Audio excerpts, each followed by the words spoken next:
Every Wednesday, Adelaide Ortega, with the aid of her trusty guide dog Caraway, embarks on a journey across town to teach a ceramics class at the Braille Institute. Ready? Okay, Caraway.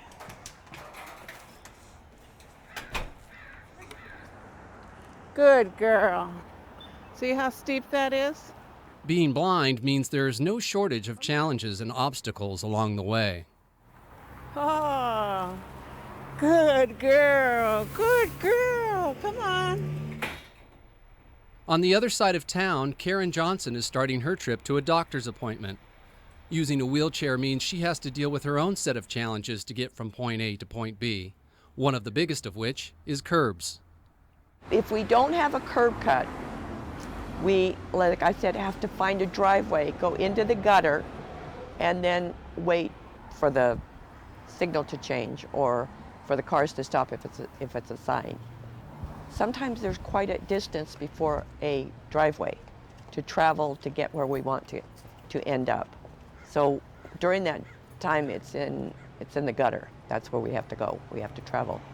But over the last few years, Ortega and Johnson's trips have gotten a lot smoother thanks to something many of us may take for granted: curb ramps.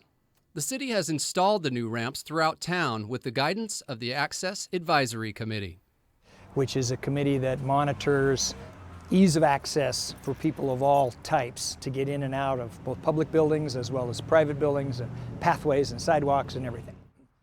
Okay, I will call the meeting to order. The city established the Access Advisory Committee to advise staff on providing access for the disabled and maintaining compliance with state building code and the Americans with Disabilities Act. We look at plans.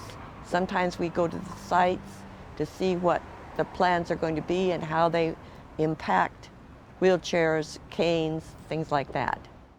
They come and they ask us our opinion and we give it to them, and we just tell them what we think is the best way to go with it.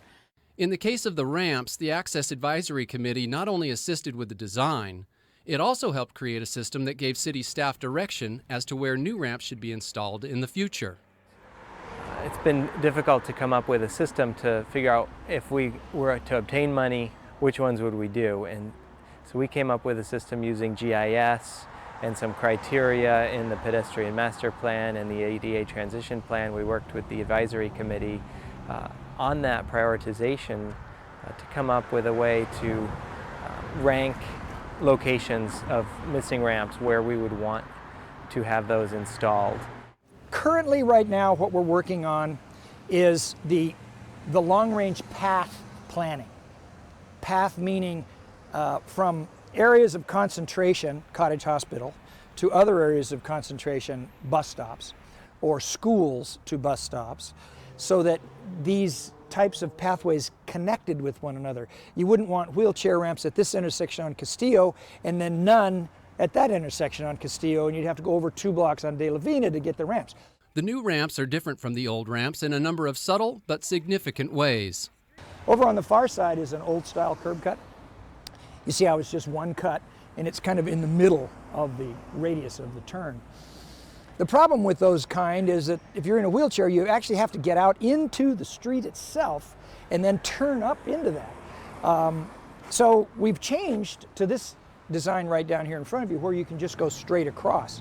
And so if you're pushing a stroller with children and one of them is walking, you don't have to go out into the field of travel and worry about kids getting in the way of cars. These dots are for people who use canes to feel where they're at, but also it helps me to identify where I'm at. Like when I get to here with my foot, I can feel the dots and I know that I'm going to turn over here to go to catch the bus. And while over 1,000 curbs in the city have been identified as needing ramps, the funds available to install them is limited. Each year we will do a minimum of 2 projects, one funded through city funds and another that we've been able to get community development block grant funding for. In 2009, the American Recovery and Reinvestment Act, or stimulus, offered the opportunity to install a lot more ramps, but they had to be shovel-ready. Thanks to the cooperative efforts between the city and the Access Advisory Committee prior to that, the city obtained funds to build 71 more ramps.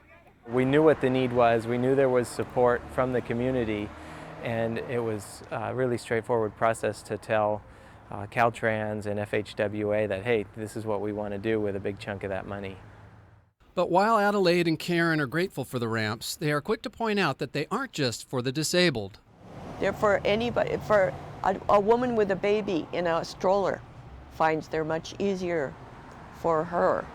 Somebody with a cane finds it's much easier. The ramps are really important because, you know, they do help a lot of people. And you know what, we're baby boomers now, you know, we're slowing down quite a bit too, so the ramps are very helpful. And for those that say the ramps aren't a worthy use of tax dollars, Johnson has a suggestion.